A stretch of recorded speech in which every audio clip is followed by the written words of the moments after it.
Eric, we did do a book and we did call it Manufacturing of Markets. According to me, that's really the key. Markets are manufactured.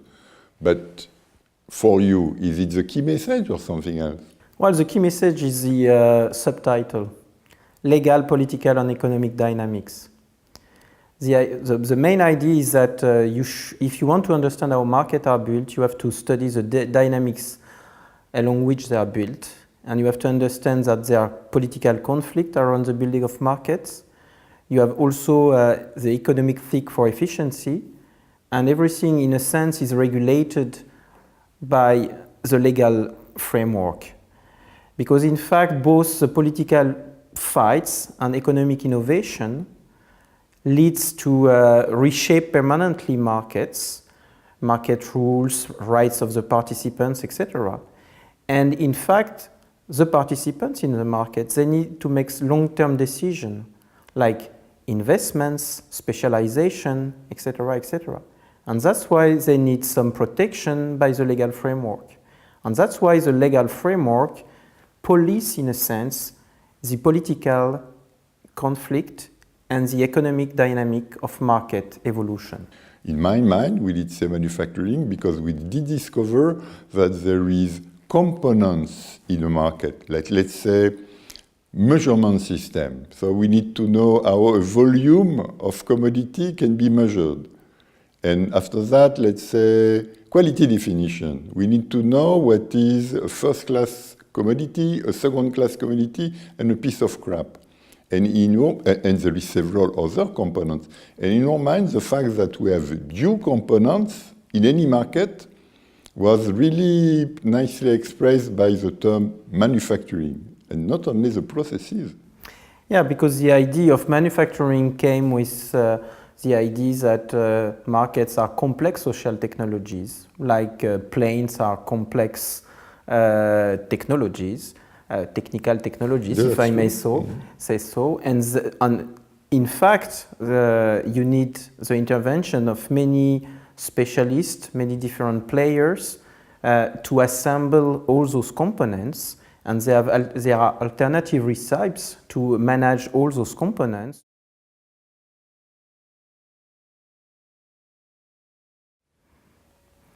Well, the strategy is basically based on this idea that to try to understand how markets are built, you have to understand the process through which they are built, the strategies of the players that are building collectively those systems of rules.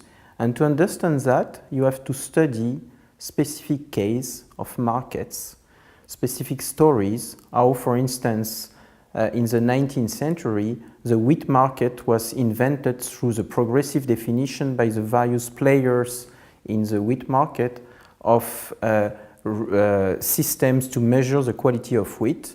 But we have also in the book the explanation of how, in fact, the market for transatlantic air transportation was built through the definitions of property rights or flying rights between the US and Europe, etc., etc.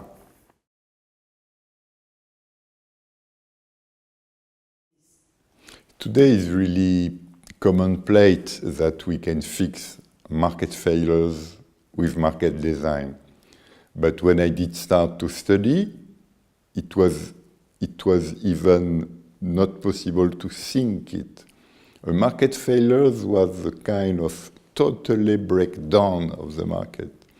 And it's true that, let's say, in the legacy of cause, we are finding this wonderful thing that, okay, a market fails, but it can be only because we have to fix something. A very good example of it that we know in the US and also in the EU is about pollution.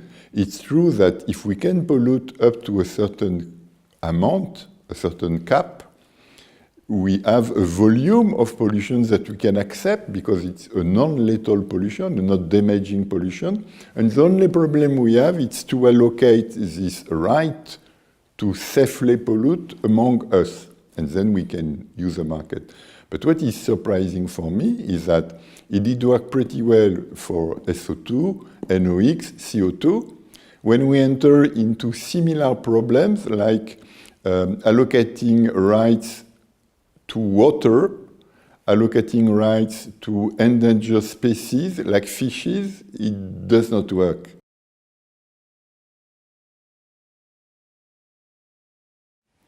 I do agree.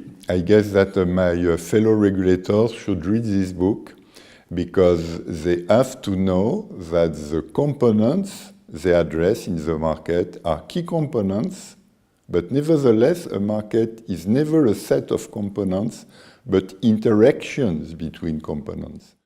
Yeah, also I think one important issue is that in fact, regulators, by reading this book, they know that because it's a daily practice, but sometimes when you are daily practicing, you do not realize what you are doing.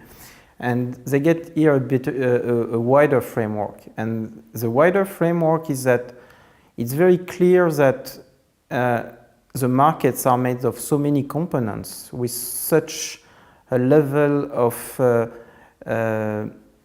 decentralized initiative by all kinds of players that it results into a system which is very difficult to control, to understand, which evolution is not really under control. And one of the roles of the regulator is to help most of the participants in a market to have a broader vision of the market.